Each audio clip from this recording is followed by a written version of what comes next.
It often happens in silence. You say something simple, an innocent sentence or a casual thought, and then you feel it.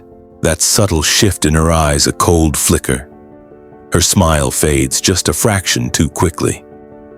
The tone of her voice changes, the conversation turns flat like a balloon losing air. You don't know what just happened, and you start questioning yourself. Was it something you said?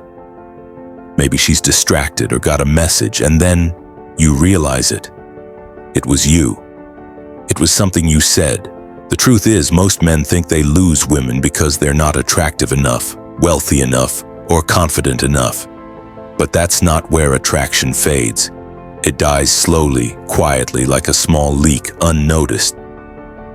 Before you know it, you're looking at a woman who was once head over heels for you, but now something's gone. But here's the twist. She didn't lose interest. You killed it with your words. There are 7 phrases, 7 small, innocent words that men say every day, not realizing they're silently detonating their own chances. Women won't always tell you what happened. They won't say it outright. They'll just pull away, lose interest, and let the spark fade. It's not your appearance, your job title, or even your confidence. It's what you say when you're trying too hard to connect. High-value men understand this. They speak less, but say more. They understand the balance between mystery and validation, between power and approval. They know how to show up without overperforming. Every word they speak either deepens attraction or ruins it. In this video, I'll share with you 7 things high-value men never say to women, not because they're playing games, but because they understand the law of attraction. They know that every sentence counts.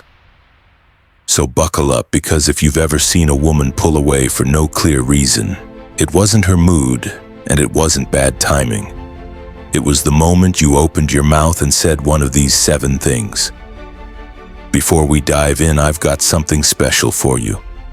A free ebook, the Female Mind Control Handbook. It reveals hidden techniques to make any woman crave your presence.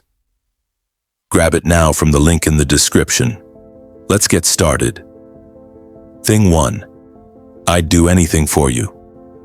This might sound sweet, like something you've seen in romantic movies. But in reality, it's not romantic at all, it's desperate. The second you say this, you've put her on a pedestal she didn't ask for.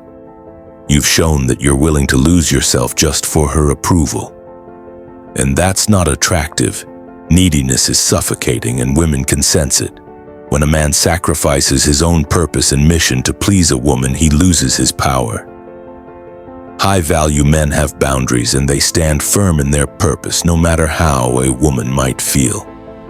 They don't beg for attention. They're solid in their own world, and that makes them magnetic. A high-value man doesn't shapeshift to please anyone. He stays true to himself. Thing 2. Are you mad at me? Yes, the classic move when things feel off. If she's quiet or hasn't texted back, you might be tempted to ask, "Are you mad at me?" But when you do this, you hand over control of your emotional stability to her. High-value men don't panic when things change. They stay grounded and observe. They don't need constant reassurance because they know who they are. Women often test men with silence to see if they'll fold, but a high-value man doesn't cave in. He stays calm. Silence speaks volumes, and it can be far more powerful than chasing after her with emotional questions. Thing 3. I'm not like other guys. If you ever find yourself saying this, it's a red flag. True power doesn't need to announce itself, it simply exists. When you say, "I'm not like other guys," you're defending yourself before she's even made a judgment. You're trying to stand out, but in doing so, you actually diminish your uniqueness. High-value men don't need to convince anyone they're different. They show it through their actions. They walk away from drama, gossip, and anything that would compromise their integrity. Thing 4.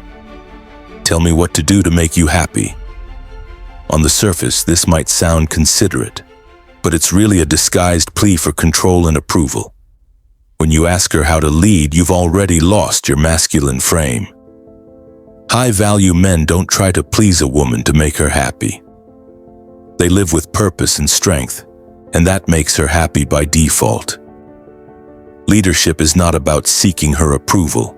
It's about having clarity and confidence in your own path. Thing 5. I'm sorry you feel that way. This might sound diplomatic, but it's actually just an emotional escape. It's not a real apology. It's a way to avoid accountability.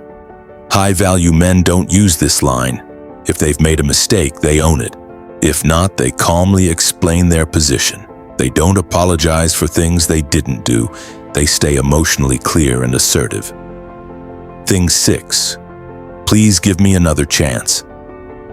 When you beg for another chance, you're essentially admitting that you're not worth keeping unless you plead for it.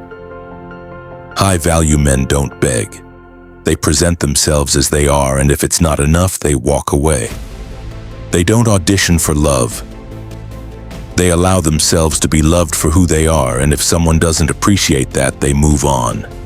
They reclaim their power through absence, not desperation. Thing 7. You complete me. This is a dangerous phrase. It sounds romantic, but what it really says is, without you, I'm not whole. High-value men don't look to anyone to complete them. They've done the work to feel whole on their own. Love to them is a bonus, not a rescue mission. When a man says, you complete me, he's unknowingly placing all the weight of his emotional well-being on her shoulders. High-value men don't do that. They stand strong on their own, and they build with someone they love, not out of need, but out of abundance. If this video hit you in the gut with truth, hit the subscribe button and turn on notifications. We're just getting started. This isn't just a channel, it's a movement. And if you're watching this, you were never meant to be average. Let's go.